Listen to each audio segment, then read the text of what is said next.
Welcome back to my channel. आज हम पढ़ने वाले हैं रिप्रोडक्शन इन एनिमल, क्लास 8 का चैप्टर नंबर 6 है ये। हम आज इसे ट्राई करेंगे पूरा एक ही बार में ख़त्म करने का। तो चलिए बिना किसी देरी के इसे स्टार्ट करते हैं। उससे पहले आपसे एक रिक्वेस्ट है, प्लीज़ इस चैनल को सब्सक्राइब कीजिए एंड लाइक कीजिए। चलिए इसे स्टार्ट करते हैं। जैसे कि आपको पता होगा इस चैप्टर का नाम क्या है, रिप्रोडक्शन इन एनिमल। तो हमें सबसे पहले पढ़ना होगा रिप्रोडक्शन मतलब क्या होता है। रिप्रोडक्शन प्रोसेस क्या होती है आपको एक बार बता देता हूँ। Reproduction is a process of giving rise of an offspring. Reproduction is essential for the continuation of a species. यहाँ पे आपको दिया गया होगा जो रिप्रोडक्शन है वो एक प्रोसेस होती है। क्या होती है? एक प्रोसेस होती है जिसके द्वारा जो क्या बोलते हैं, कोई स्पीशीज का मतलब क्या होता है? प्रजाति अपनी स्पीशीज को बढ़ाती हैं। उस प्रोसेस को रिप्रोडक्शन कहा जाता है। और ये जब रिप्रोडक्शन की प्रोसेस होती है, ये प्रोसेस होती है giving rise to an offspring. एक ऑफस्प्रिंग एक बहुत बड़ा ऑफस्प्रिंग का मतलब क्या है? ऑफस्प्रिंग का मतलब होता है न्यू चिल्ड्रन है बेबी। ठीक है, ये ऑफस्प्रिंग का मतलब होता है एक बच्चा फिर। ठीक है, चलिए तो फिर इसे स्टार्ट करते हैं। और रिप्रोडक्शन इसेंशियल क्यों है, मैंने आपको पहले बता दिया कि कंटिन्यूसली जो है ना वो कोई सी स्पाइसीज चलते रहे। अगर नहीं हुआ रिप्रोडक्शन तो कोई भी स्पाइसीज आगे नहीं बढ़ पाएगी और इस दुनिया में कोई भी नहीं रह पाएगा, कोई भी स्पीसीज नहीं रहेगी। There are 2 modes of reproduction. Reproduction के 2 मोड होते हैं। मैं आपको यहाँ पे लिखा है, हाँ देखिए, मोड्स ऑफ रिप्रोडक्शन में पढ़ना है। अगला टॉपिक है, मैं बस आपको मेन पॉइंट पढ़ा देता हूँ ताकि आपको आसानी हो जाता। चलिए, रिप्रोडक्शन के यहाँ पे 2 टाइप्स है, यहाँ पे दिए गए हैं, sexual reproduction and asexual reproduction. ये दोनों रिप्रोडक्शन के 2 टाइप है। चलिए पहले हम पढ़ते हैं सेक्सुअल रिप्रोडक्शन। चलिए एक सेकेंड, मैं इसमें से जो मेन पॉइंट है वो ढूंढ लेता हूँ। ये सेक्सुअल रिप्रोडक्शन हम बाद में पढ़ेंगे, पहले असेक्सुअल पढ़ लेते हैं क्योंकि ये थोड़ा इजी है। असेक्सुअल ख़त्म हो जाएगा जल्दी। ठीक है, ये देखिए सेक्सुअल रिप्रोडक्शन बहुत बड़ा है।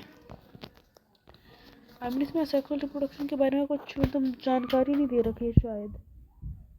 हाँ है, चलो छोड़ो, यही पढ़ते पहले यही पढ़ लेते हैं सेक्सुअल रिप्रोडक्शन क्या होता है। यहाँ पे देख लेते हैं। सेक्सुअल रिप्रोडक्शन वो होता है जिसमें 2 पेरेंट की ज़रूरत पड़ती है। पेरेंट यानी जो क्या बोलते हैं, माता पिता, जिसके कारण बच्चा बड़ा। उनमें 2 पेरेंट की ज़रूरत पड़ती है जिनमें जिनमें दोनों पेरेंट्स के जो जेमेट्स होते हैं वो आपस में फ्यूज़न करके ऑफस्प्रिंग गिविंग करते हैं। ऑफस्प्रिंग ये साइंटिफिक नेम है चाइल्ड का। ठीक, चलिए देखते हैं क्या होता है। ये जो प्रोसेस है जिसमें यहाँ पे देखिए, यहाँ पे लिखा है this type of reproduction beginning from fusion of male and female gametes are called sexual reproduction. ये जो प्रोसेस होती है जिसके द्वारा मेल और फीमेल के जाइलॉट एक साथ मिलके, मेल और फीमेल के जेमेट्स एक साथ मिलके फ्यूजन करते हैं, उस प्रोसेस को सेक्सुअल रिप्रोडक्शन कहा जाता है। ठीक है, चलिए आगे बढ़ते हैं। अगला है हमारा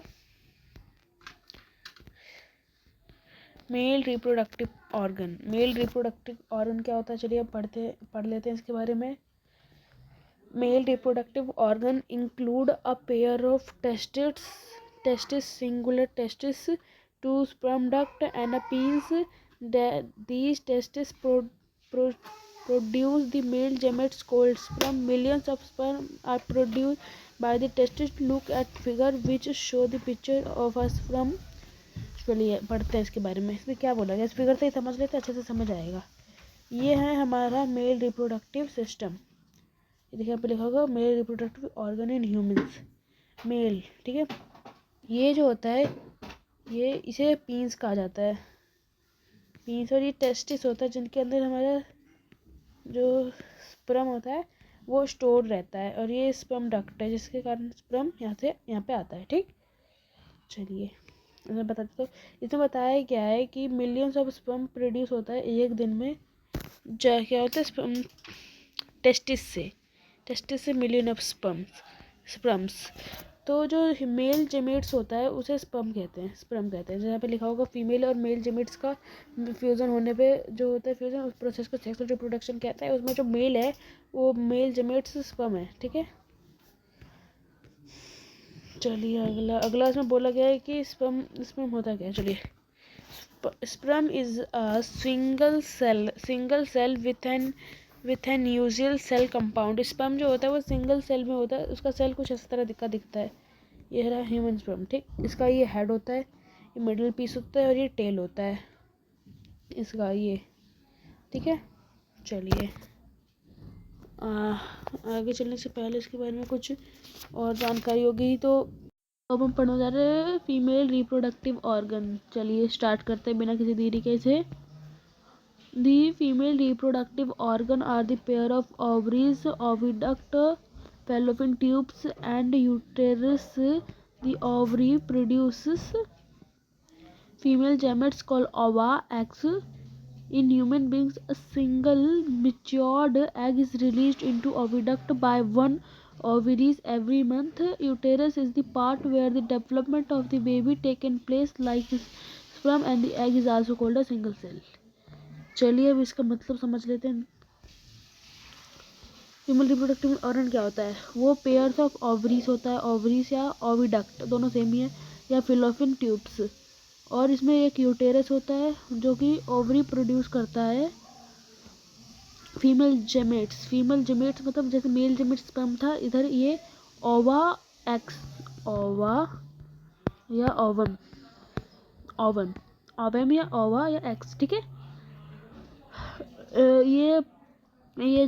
ये ना एक सिंगल, इसे एग भी कहा जाता है। ये एक सिंगल मैच्योर एग प्रोड्यूस करती है हर महीने, ठीक है, हर महीने। डेवलपमेंट ऑफ बेबी टेक्स, अगर तो इसी के कारण यही इसमें बताया गया कि हर महीने ये एक मैच्योर एग प्रोड्यूस करती है यूटेरस के द्वारा, ठीक है। अब पिक्चर के द्वारा इसे समझ लेते हैं।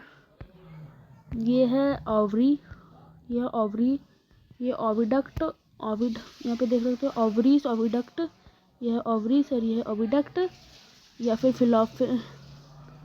फेलोपियन ट्यूब्स, और यह यूटेरस, है। यहीं से एक मैच्योर एग जो होता है वो प्रोड्यूस होता है, क्योंकि उसे स्पर्म की न्यूज़ होती है। अगर उसे स्पर्म नहीं मिलता है तो वो प्रोड्यूस होता है। यही कारण होता है पीरियड्स का उन्हें, ओके। चलो आगे ये ह्यूमन ओवम कैसा होता है? यह यहाँ पर डॉट से होते हैं, और ये जो बीच में होता है ये न्यूक्लियर होता है, यह ह्यूमन का ओवम होता है। फर्टिलाइजेशन प्रोसेस क्या आता है? इसमें बहुत बड़ा लिखा पड़ा है, मैं आपको बस सिंपल से बता दे रहा हूँ क्या होता है फर्टिलाइजेशन प्रोसेस। क्या है फर्टिलाइजेशन प्रोसेस? इसमें जो फर्टिलाइज हो जाता है ह्यूमन और मेल का, मेल और फीमेल के जो पे क्या बोले जेमेट्स होते हैं, वो आपस में फ्यूज़न करके जो फर्टिलाइड एग बनाते हैं, उस प्रोसेस को फर्टिलाइजेशन कहा जाता है। और ह्यूमन मतलब क्या होता है? मेन गेमेट्स क्या होता है? Sperm plus ovum is equals to, इन दोनों का जो फ्यूज़न होता है मिल जाता है आपस में, तो फिर जो क्या बोलते हैं फर्टिलाइज्ड एग बनता है। उस प्रोसेस को हम कहते हैं फर्टिलाइजेशन, ठीक है। जैसे कि यहाँ पे बताया गया है, ये है ओवम और ये इसमें हमारा है, तो फिर इन दोनों के बीच में फर्टिलाइजेशन होगा, फर्टिलाइज हो जाएंगे, और फिर उसके बाद जो हमारा फर्टिलाइज और एग निकलेगा उसे कहा जाता है, उस प्रोसेस को कहा जाता है फर्टिलाइजेशन। जैसे यहाँ पे फ्यूज़न हो रहा है, देख सकते हो आप। एक सेकंड चला गया गलत, चलिए आगे चलते हैं। और यहाँ पे क्या बताया? हाँ ठीक है, चलिए बताया गया है। यहाँ पे फर्टिलाइजेशन के भी दो टाइप दिए गए हैं हमें, फर्टिलाइजेशन के भी दो टाइप दिए दिए गए हैं। चलिए एक एक करके दोनों को पढ़ लेते हैं। पहला है हमारा इंटरनल फर्टिलाइजेशन। इंटरनल फर्टिलाइजेशन देखते हैं क्या है इसमें। Internal fertilization is the process of fertilization occur inside the body of individual. It occur mostly in land animal. ये जो इंटरनल फर्टिलाइजेशन होता है ये होता है क्या बोलते हैं, ये जो प्रोसेस होती है वो हमारे बॉडी के अंदर होती है। बॉडी के अंदर मतलब क्या बोलते हैं, सब इंटरनल मतलब इनसाइड, इनसाइड अंदर होती है, ठीक। और ये मेनली ना लैंड लैंड पे रहने वाले जो लोग होते हैं ना, लैंड एनिमल्स जैसे human beings, cow, cat, dog, cow, humans, buffalo, ये सब होते हैं ना जो क्या बोलते हैं लैंड पे रहते हैं, जनरली इनके साथ होता है, ये जनरली इन पे होता है इंटरनल फर्टिलाइजेशन, ठीक है। ये बस एक्टिविटीज दे रखी है। अगला है एक्सटर्नल फर्टिलाइजेशन। क्या होता है एक्सटर्नल फर्टिलाइजेशन? क्या होता है एक्सटर्नल फर्टिलाइजेशन? होता है कॉमनली जनरली ये एक्वेटिक एनिमल में होता है, यानी ये बाहर से मतलब शरीर के बाहर जो फर्टिलाइजेशन होता है उसे एक्सटर्नल फर्टिलाइजेशन कहते हैं। इसके बारे में ज़्यादा नहीं बताया गया। क्लास 10th में भी इसका एक चैप्टर है रिप्रोडक्शन का, उसमें बताया गया इसके बारे में ज़्यादा में मात्रा में, ठीक है। अगला ये हमारे पास वही बताया, ये फिर जो एम्ब्रो, ये डेवलपमेंट ऑफ एम्ब्रॉयड। एम्ब्रॉयड क्या होता है चलिए देखते हैं। जैसे कि वहाँ पे हमने न्यूट्रल फर्टिलाइजेशन से एक फर्टिलाइज्ड एग हमें मिल गया था। उस फर्टिलाइज एग जब वो बड़ा धीरे धीरे बड़ा होता है मतलब थोड़ी बॉडी की शेप लेने लगती है, उसके लंग्स हार्ट ये सब मतलब बनने लगते हैं, तो उसको एम्ब्रॉय कहते हैं। जैसे कि डेवलपमेंट स्ट्रक्चर होता है उसके बॉडी का, ऑर्गन ऑफ बॉडी, ये इस जो स्ट्रक्चर बन जाता है ना वो बच्चा, वो छोटा सा, तो वही उसी को एम्ब्रॉय कहा जाता है, उसको एम्ब्रॉय कहा जाता है, ठीक है। चलिए आगे।